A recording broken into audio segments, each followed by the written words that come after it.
All right, guys. You know, one of the biggest problems I see in Jiu-Jitsu is the tournament circuit, and I don't mean because I think that sport is bad. I love sport. I'll explain in a moment, guys. My name is Bill Jones. I'm the head instructor of top-level martial arts in beautiful downtown Cuyahoga Falls. I'm a black belt under Master Pedro Sauer, and you're watching Professor's Corner. With me today is strength trainer and all-around fitness expert, Mr. Andrew Lewis. You've seen him on our podcast before, owner of Black Metal Strength Training. He is also my private trainer, so does a lot of work. You do everything just private, right? Just private. Yeah. So only appointments. Yeah. So, you know, it's not like big classes come in and everything, but very knowledgeable when it comes to athletics and training and all that kind of stuff. And we were having a little discussion, and I thought, man, this would be a great topic for Professor's Corner.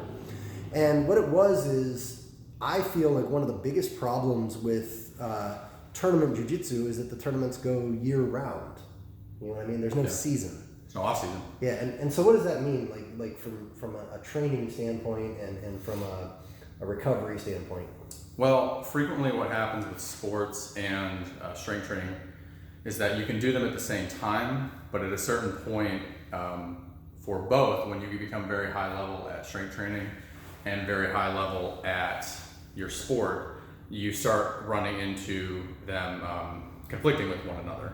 And so a lot of times, and you see this a lot in football for high school sports, is that they have the in-season for football, but then over the summer, they're both practicing the football, but then they're doing strength training. In season, they're still strength training, but the goal is not to make massive amounts of progress. The goal is to stay just as strong, maybe make a little bit of progress, but really focus on progressing the sport aspect. Right. And so if you're never taking time off from either your sport or your strength training, if you're trying to do a ton of jiu-jitsu and a ton of strength training, something's got to give eventually. And you're saying strength training because that's kind of your but I would say athletic training in Oh, absolutely, yeah. Like whether you're working on speed or technique or whatever, or endurance. It's hard to do both and give your body time for recovery. Absolutely. For anybody who doesn't maybe know, I do have a degree in exercise physiology. I've worked as a personal trainer and all that too. I'm National Strength Conditioning CSCS certified. So, you know, this is an important thing. And a lot of jiu-jitsu players, they just compete year round. And your body isn't designed to go 100% like that all year round. And that's a problem, and it leads to injury. And so you get a lot of guys, especially like as people get a little gamier, they start feeling like better with their jiu-jitsu, like around the blue belt level, purple belt level, they'll start competing. You said you saw a guy who was competing like 100 times in 2 years? Yeah, it was nuts. He was basically competing every weekend, like proper, tournaments, not anything really small. And yeah, he just vanished one day. He got burnt out, and he didn't even get injured that much, but he got really burnt out, and he was just done. And most of these people are adults, so like it's not like you even have the same recovery as you would have when you were younger. Like the average person who walks into my school is 30 years old. 26, 27, you're still at your physical prime, so you can compete pretty heavy at that point. But the best in the world don't do that.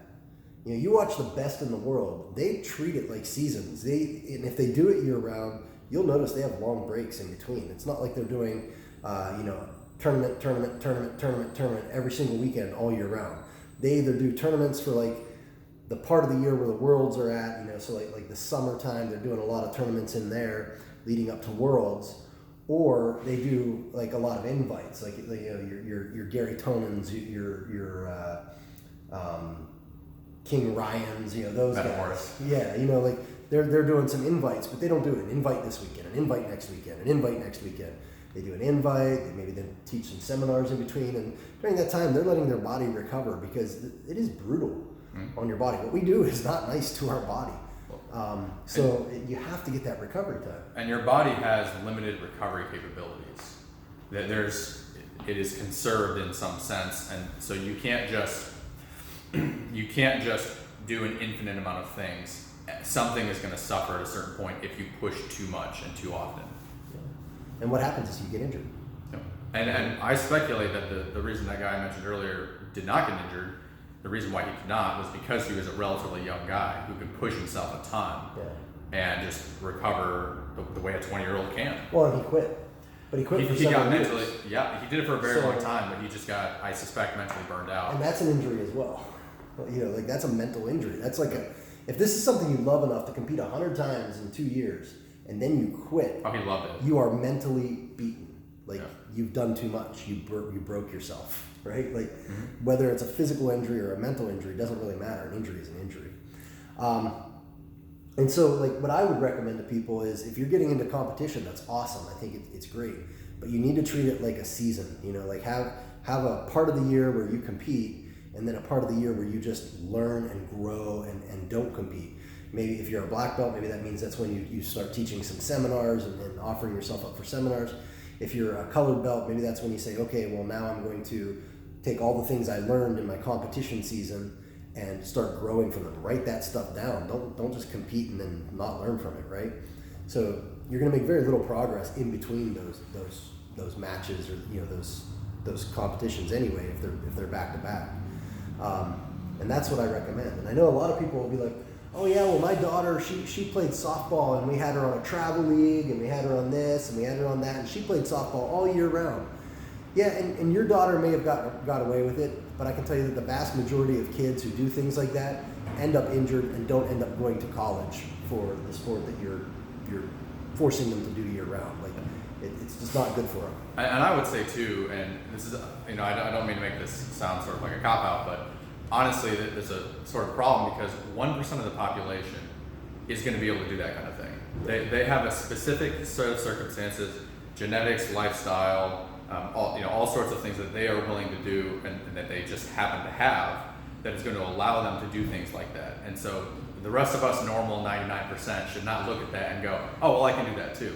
It is unlikely. You're probably not David Goggins. Yeah.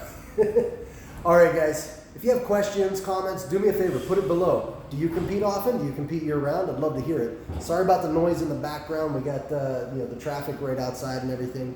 But listen, comment, subscribe, like, all that stuff that I always have to say. Give it a share. Yeah, give it a share. And check out Andrew's page. What's your webpage? blackmetalstrengthtraining.com. Okay, cool. So if you're interested in, and your method is starting strength, right? Correct. I use the starting strength method. So if you look up starting strength, you'll see a lot about that as well.